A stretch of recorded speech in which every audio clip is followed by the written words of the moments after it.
Just when I thought I had done proper polishing of the windshield and laid down the perfect ceramic coating, this dump truck launched a rock with sniper precision, and I heard that sound that you don't want to hear, and I have this star crack sitting proudly on the windshield. And so today I'm deploying this RainX repair kit, which claims to get you from this before to this after. Follow along and let's see whether this crack will become invincible. I'll also be dropping some tips along the way to increase the success rate of your repair. Now let's get this.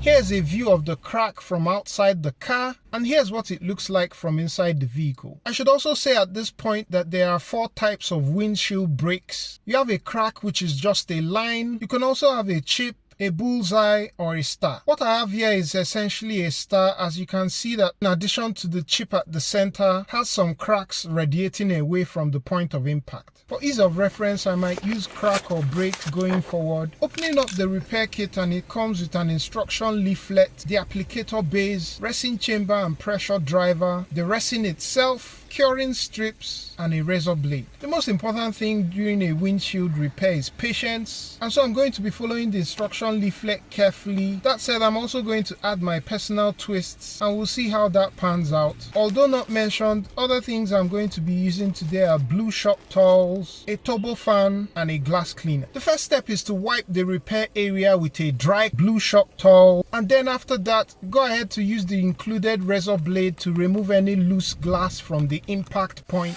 And the first nugget is that you want to carry out these repairs as soon as possible before any contamination occurs, as having water, dirt, detergents or chemicals enter the crack is going to reduce the chances of a successful repair. And that explains why I'm using a turbo fan as I'm removing these chips, just to ensure that every loose material and debris is blown off. In preparation for the second step, I spray some glass cleaner onto a paper towel and clean around the area where I expect to fix the suction cups, making sure to avoid the area that has the crack. This is just to improve the adhesion of the suction cups to the glass. Step 2 is to attach the applicator base onto the glass, ensuring that the impact point is at the center of the hole of the applicator base, and then go ahead to screw in the resin chamber. The tip of the resin chamber has some flex to it, and you know you've tightened enough when that soft part becomes flush with the windshield. Over tightening would reduce the success rate of your repair. Step 3 is to add 3 to 6 drops of repair resin into the resin chamber, and then for the 4th step, go ahead and screw in the pressure driver, which is going to force resin into the crack. As you do that, you'll notice that the flexible tip of the resin chamber will begin to open. Leave it in this state for 4 to 6 minutes, and this is the part that you don't want to rush, as time is needed for proper penetration of the crack to occur. RainX recommends that at the end of this time, if you think all of the crack hasn't been filled, you can use a heat gun on the glass on the inside of the windshield. However, I did this with caution,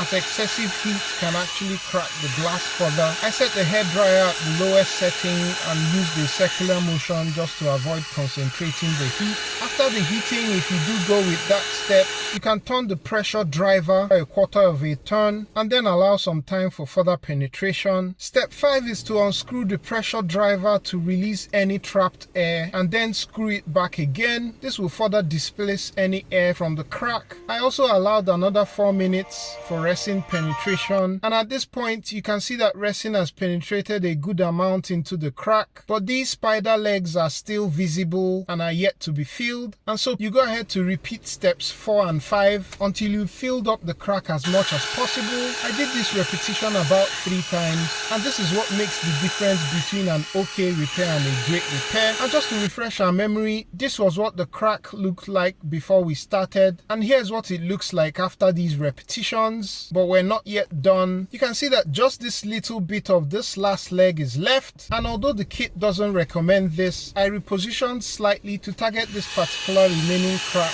and repeated the whole procedure again. Once you're satisfied with crack filling, or it doesn't seem to be making any more progress, step 6 is to loosen the resin chamber a bit and then remove the applicator base by pulling on the tabs on the suction cups. You can then apply a drop of resin to any visible defects you can still notice, paying close attention to the impact area. And my second tip or nugget is going to be that you get at least one more pack than what you think you would need. I think I was a bit heavy-handed with the resin and I ran out, but my backup pack came to the rescue, and that's what I used for this last step. Next, apply the curing strip. No pressure is necessary. The 7th step, I start the car and move it into direct sunlight for 15 minutes. The procedure says 5 to 10 minutes. If it's winter where you're at, you'll probably need a UV light source instead. I move the car back into the shade, remove the curing film, holding the blade at 90-degree angle. Go ahead to start scraping off the dried resin.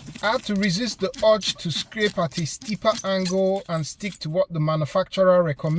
Even though the dried resin is going to turn cloudy, it's all going to scrape off, so just keep at it. I was really pleased with this repair. It's now near invisible, and actually if I didn't tell you there was a chip on this glass, you actually won't notice. Here's what it looked like before, and here's the after. I like how the resin filled up the crater, and that part is now so smooth as ever. You just see this small patch of hardened resin that's left, which I'm going to polish after it's cured fully for about a week. All the tools I used are going to be linked down below. Hope this has been helpful. Don't forget to like, share, and subscribe if it has, and I'll catch you on the next one. Peace!